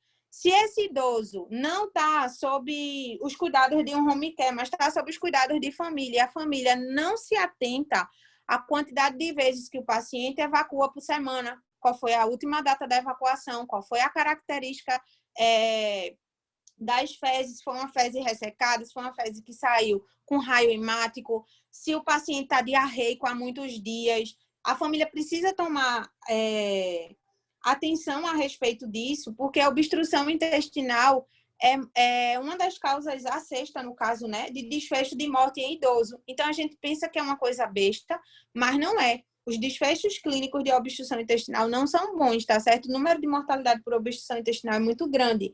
Então, a gente que trabalha diretamente com idoso, a gente também lida com isso. Eu sou fisioterapeuta, mas eu não tenho nada a ver com a obstrução do intestino do paciente. É a nutricionista que se resolva do home care com a família. Não, gente. Peristaltismo é movimento e a fisioterapia lida também com movimento involuntário. A gente lida com aceleração de movimento de musculatura lisa involuntária, de musculatura visceral. Então, a gente também precisa se atentar para a qualidade e velocidade do trânsito intestinal do paciente. Uma obstrução intestinal no paciente faz o paciente fazer imobilismo, faz querer ele ficar quietinho na cama, faz querer ele rejeitar a abordagem fisioterapêutica no dia.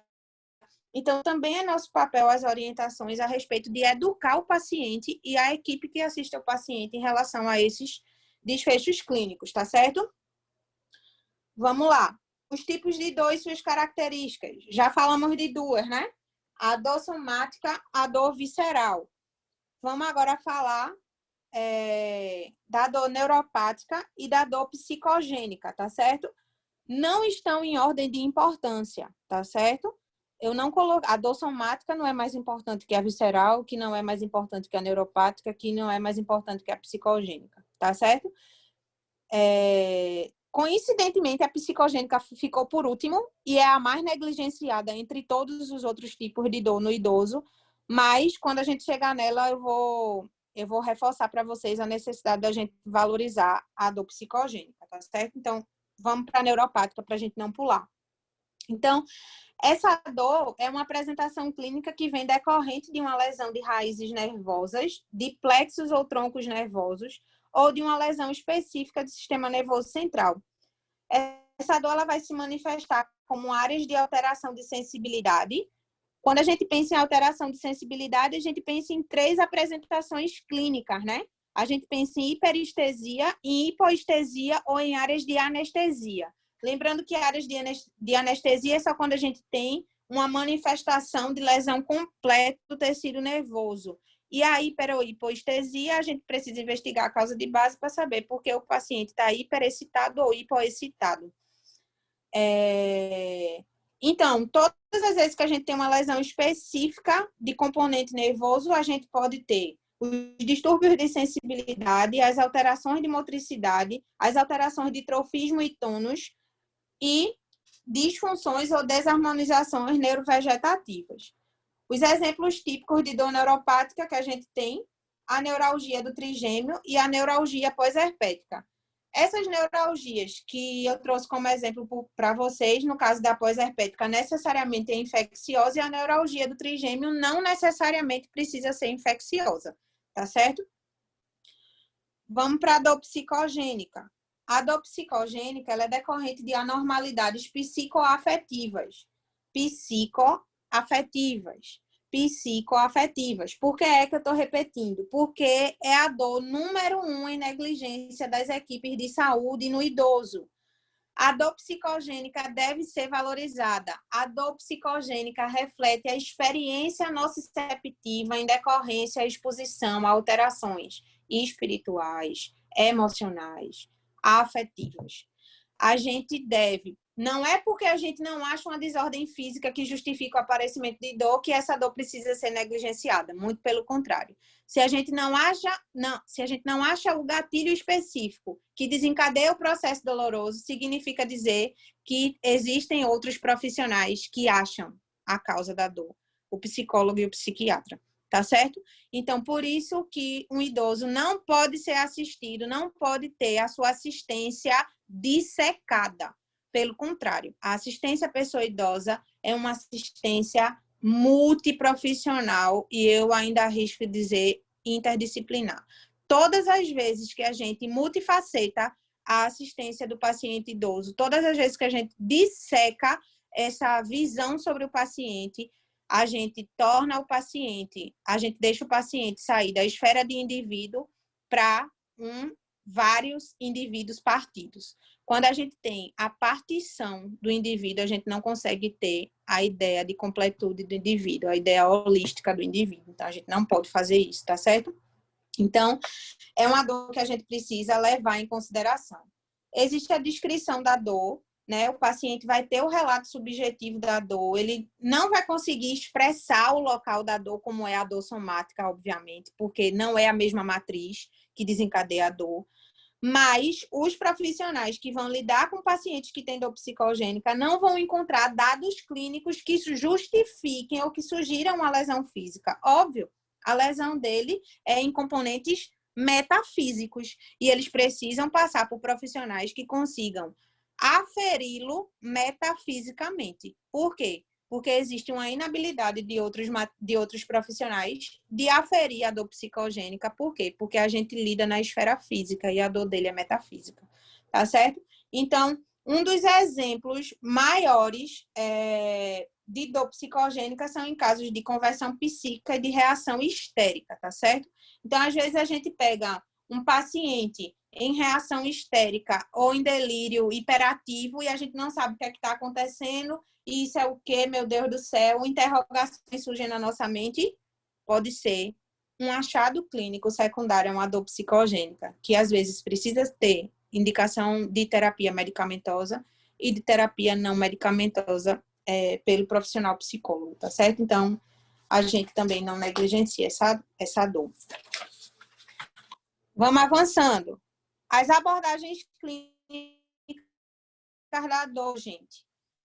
A primeira coisa que a gente deve saber na hora que a gente aborda um paciente que tem queixa principal dor, a primeira coisa e a coisa mais importante a ser feita é a gente acreditar na queixa do paciente, tá certo? A gente precisa obter uma história cuidadosa a respeito de como surgiram as experiências dolorosas. Em casos de déficit cognitivo do paciente ou de linguagem, os cuidadores devem ser entrevistados a fim de que a gente consiga coletar a história mais detalhadamente possível. Avalie o estado psicológico do paciente, a reavaliação imprescindível sempre e a individualização terapêutica. Então, a gente aborda o paciente na individualidade, não na coletividade. Levar em consideração as expressões faciais, como, por exemplo, as faces de dor, as gemências, que são expressões não verbais de dor, então a gente deve levar em consideração isso. E algumas escalas são utilizadas para avaliação da dor de aplicação simples e de fácil entendimento. Eu concordo com vocês de que essas classificações que eu trouxe para a gente, às vezes elas não são tão precisas, mas elas servem para a gente como um norte, e como um norte comparativo para a gente entender. Certo, se ele hoje disse que pontuava 7 numa escala de 0 a 10 de dor, e amanhã ele me diz 4, serve pelo menos de comparação para eu saber que esse paciente está progredindo na sua experiência de dor. Ou seja, a dor está sendo o quê? Combatida, está sendo manejada. tá certo? Então, apesar de não serem escalas com alto nível de precisão, de decodificação de dor, elas servem para a gente como instrumentos de rastreio e de comparação prognóstica do paciente. Então, aí a gente tem uma escala numérica e a gente tem uma escala visual. Qual é que eu uso na prática clínica? As duas, tá certo? A escala visual causa no paciente um feedback, ele se reconhece na expressão da carinha. Quando o paciente não consegue se reconhecer, a gente parte para a numérica e aí a gente estima essa queixa dolorosa do paciente, tá certo? A importância da anamnese do exame físico eu já justifiquei lá em cima, que é porque a questão da subjetividade, a questão dos tipos de velhices, a questão da multiplicidade das dores. Então, isso aqui a gente já conversou lá em cima. E a gente parte para dor e função, tá certo? Então, agora, a gente já entendeu a fisiopatologia, na verdade, a anatomofisiopatologia da dor. A gente já entendeu como se dá todo esse processamento a nível do sistema nervoso central e periférico. E agora a gente vai entrar... a gente vai se lançar agora no mar de disfunção e de manejo fisioterapêutico propriamente dito, tá certo, gente? Eu vou tentar dar uma corrida, mas sem comprometer o entendimento, porque a hora da gente já está bem apertadinha. Então, vamos lá. Segundo o Nascimento, com a referência aí de 2007, há uma relação entre dor crônica e incapacidade física ou psicológica, considerando, então, que a incapacidade, desculpem, é decorrente da dor e não a sua causa. Então, quando a gente pensa, segundo essa classificação de Nascimento, é que quando a gente pensa na incapacidade que já foi instalada, a gente pensa que essa incapacidade ela é produto da dor e não causa da dor, tá certo?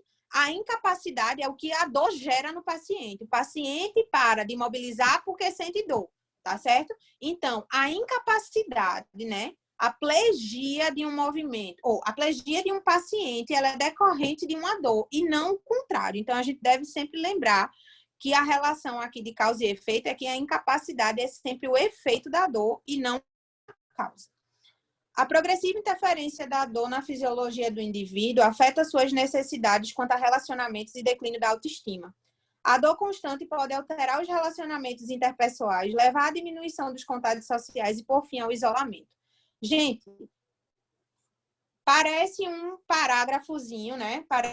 É uma citação bem subjetiva, mas não é, tá certo? Cuidado que desfechos de dor podem diminuir a autonomia e independência funcional do paciente. Então, ele é um dos desfechos primeiros a serem manejados por qualquer profissional de saúde que assista a pessoa idosa.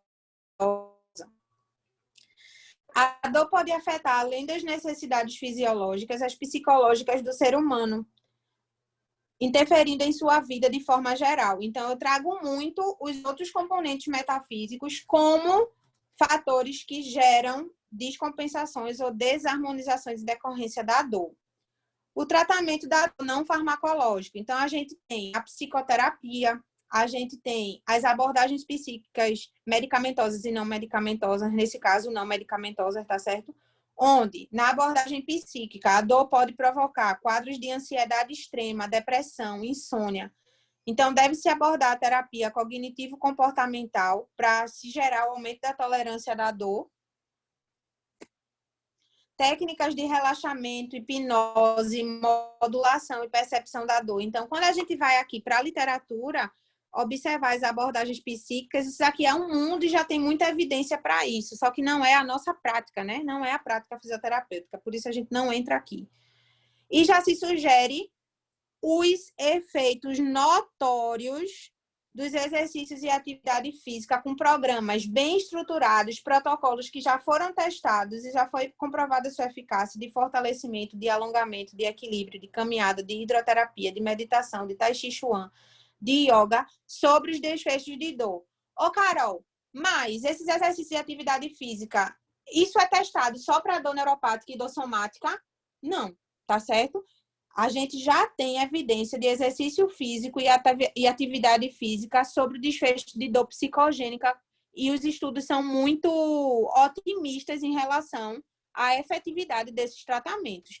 Então, o exercício físico e a atividade física, ela só não é boa para fazer modulação inibitória de dor neuropática e somática, não. Tá certo? A gente já tem os benefícios de exercício e programas bem estruturados também sobre a dor psicogênica. Então, vamos falar agora especificamente do fazer fisioterapêutico dentro do que a gente chama de fisioterapia baseada em evidência. Gente, quando eu montei esses protocolos e trouxe essas vias de manejo fisioterapêutico para vocês, eu levei em consideração o que a gente chama de pirâmide da evidência, tá certo? Então, eu levei em consideração a população da gente, que é o idoso, as principais intervenções e os desfechos relacionados aos vários tipos de dor, e eu trouxe para vocês protocolos que estão sendo prescritos ou descritos, né? Descritos em ensaios clínicos controlados, randomizados, com cegamento, com randomização.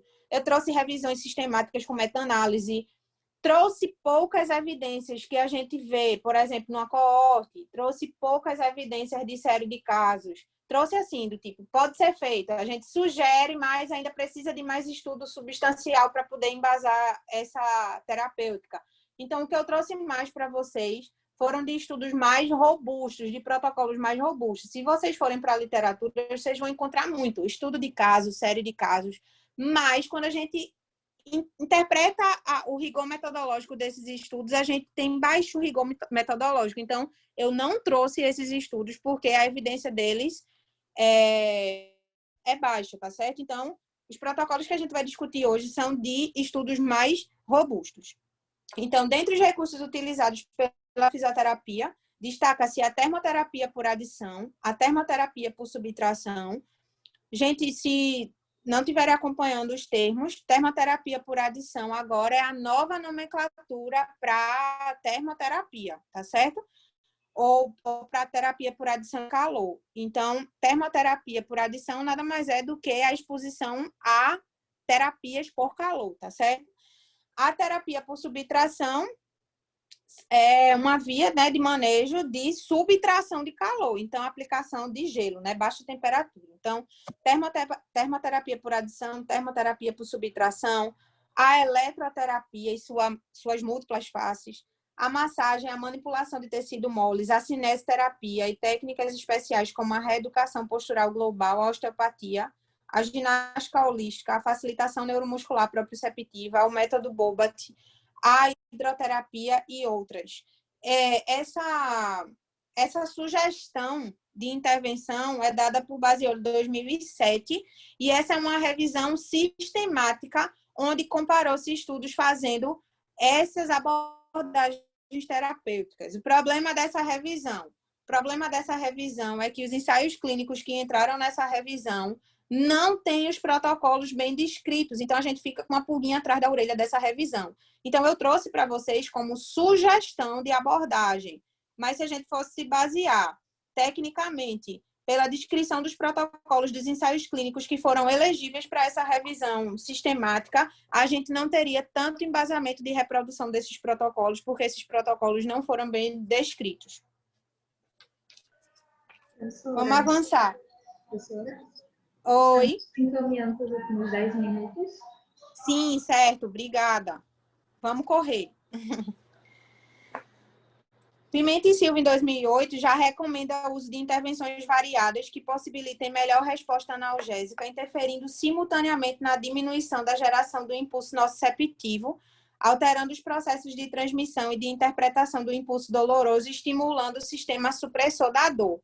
Então, esse estudo aqui é uma revisão também sistemática, onde ele só testa modulação inibitória, né, de nocicepção, por via terapêutica, mas essa revisão também não traz protocolos coesos. Os protocolos são dispersos e em alguns dos protocolos as populações não têm as mesmas características clínicas. Então, é uma outra revisão que a gente deixa um asterisco e coloca ela um pouquinho de lado. Agora, avançando, a gente vai ver algumas intervenções específicas e o nível de evidência delas, tá certo? Então, quando a gente pensa em dor de caráter somático, em dor de caráter neuropático ou neurogênico, a gente pensa uma alternativa de eletroestimulação que tem muita evidência, tá certo? Para desfecho de dor em idoso. Então, aqui a gente tem o resultado de um ensaio clínico bem recente, de 2017, comparando as modalidades de TENS para a modulação inibitória de dor. Então, a gente tem estudos experimentais, ensaios clínicos controlados randomizados com cegamento, mostrando que a TENS de baixa frequência é menos efetiva em animais tolerantes à morfina quando comparada à TENS de alta frequência, maior que 50 Hz. Então, vejam só, nesse primeiro estudo experimental com animais, a gente já vê que em casos de animais que já tomam, né, terapia analgésica há muito tempo, por morfina, né, que é um analgésico, um opioide de longa duração, o TENS de baixa frequência tem menos eficácia quando se compara a um TENS de maior frequência. Isso sugere, por exemplo, que pacientes oncológicos que são expostos a terapia analgésica de longa duração através de opioides como a morfina, ou seja, são pacientes que são o quê?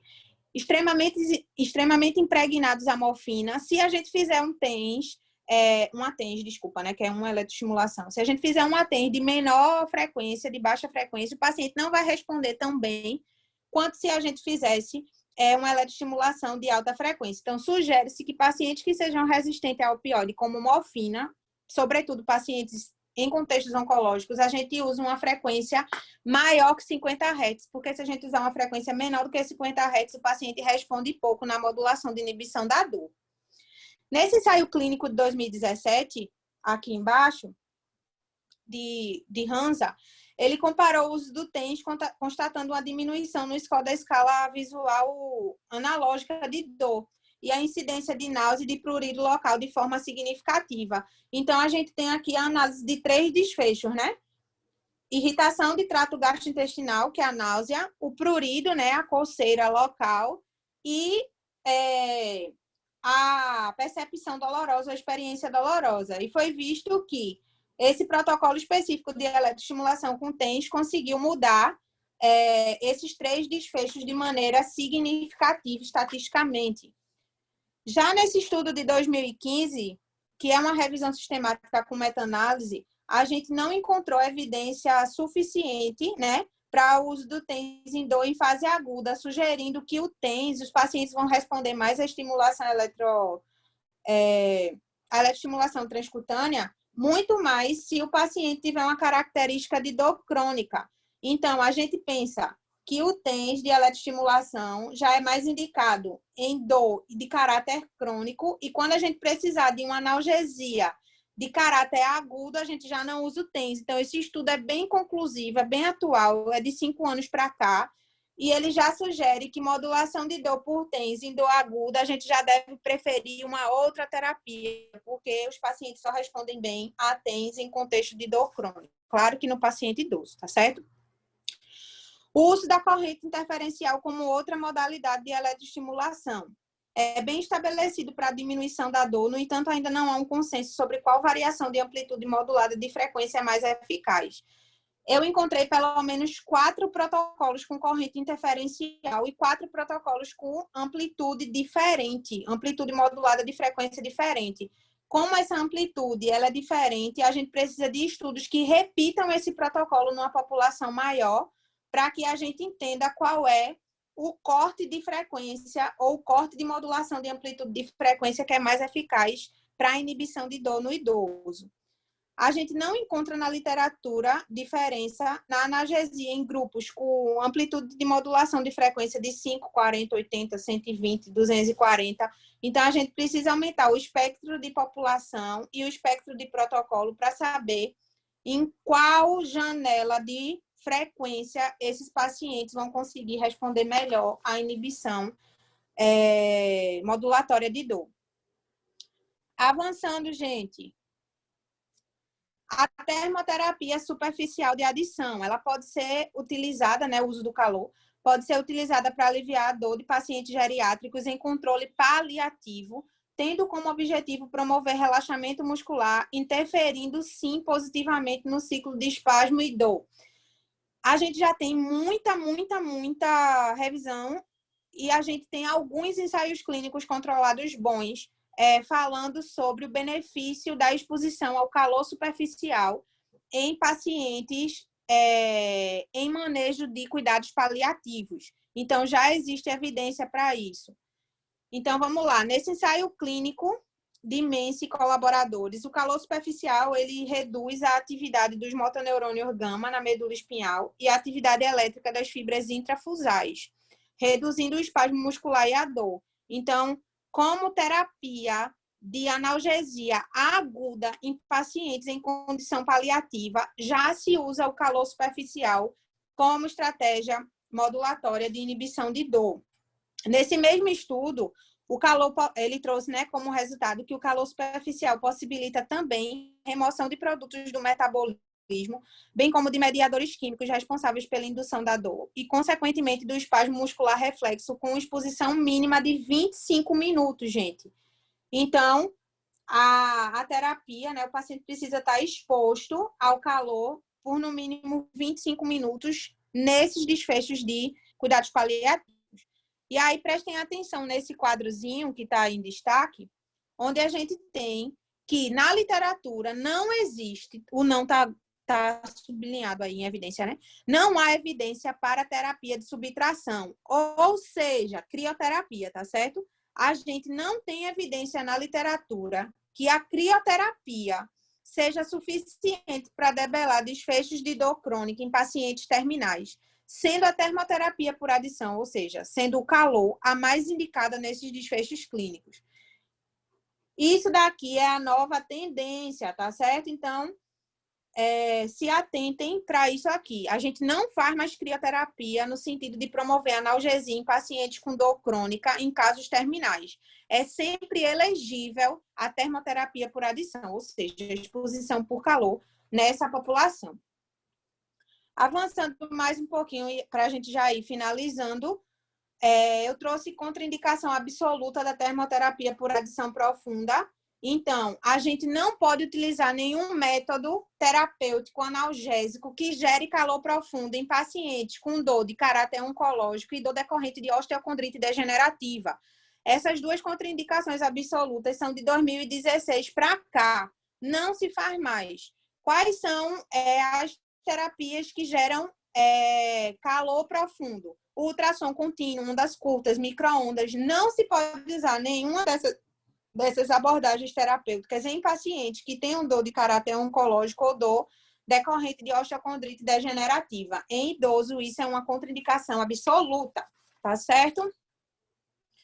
E, por último, as mobilizações, os alongamentos e a cinesioterapia. Carol, tem evidência forte para essas 3 intervenções? Vejam só, a gente tem um ensaio clínico que compara duas intervenções específicas, que é esse de Laurete Ferreira, 2013, que eu vou falar. E o resto a gente tem revisão, ou série de casos, ou estudo de casos. São estudos muito frágeis metodologicamente. Então, esse estudo de Santos, de 2008, sugere que o alongamento mostra ser eficaz na diminuição da dor e na melhora de outros sintomas, como ansiedade, em comparação ao condicionamento físico. Mas é um estudo que tem uma série de comprometimentos metodológicos, tá certo?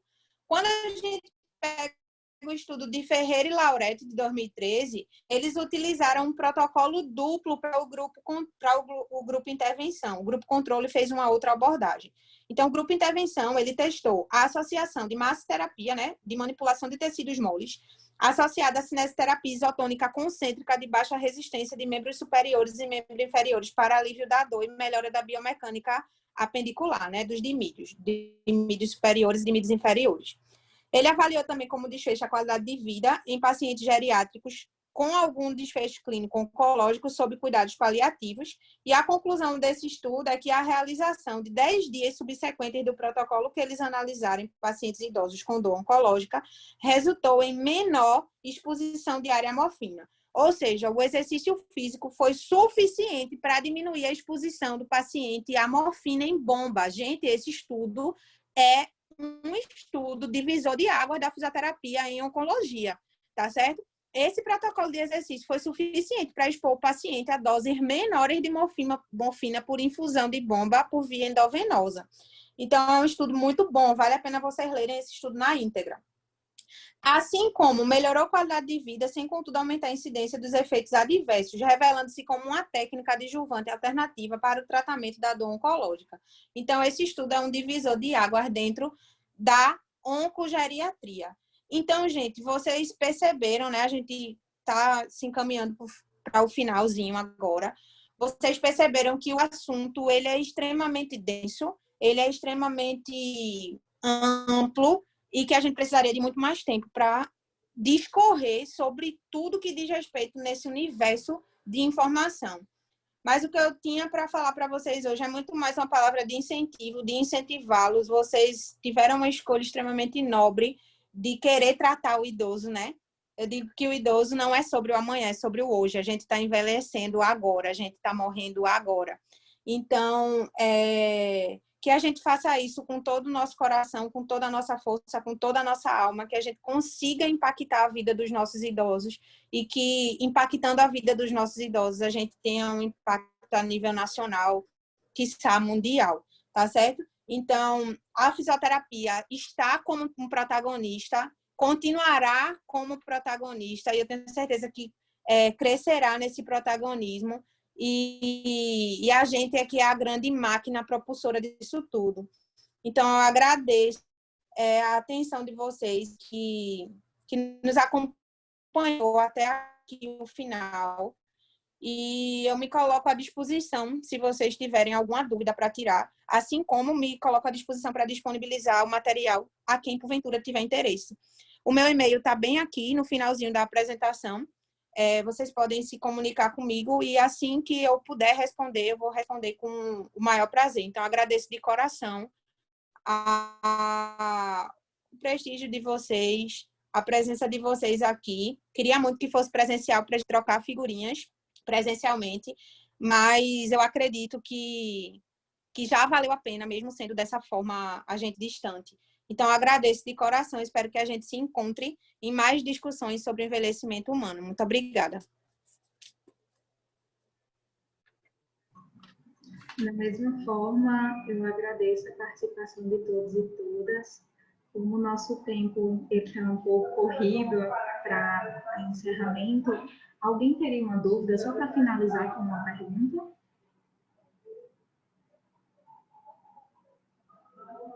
Ninguém? Se não houver perguntas, a gente finaliza a nossa participação aqui. Ok? Obrigada. Então, obrigada a todos e todas que se puderam fazer presente. Eu sei que a gente está vivendo momentos difíceis, mas é sempre bom participar de eventos para tanto melhorar e expandir os nossos conhecimentos, como também para ter esse contato com outras abordagens. Eu agradeço, professora, ministrante, foi ótima a sua participação. Então é isso, pessoal. Eu quem agradeço. Até mais.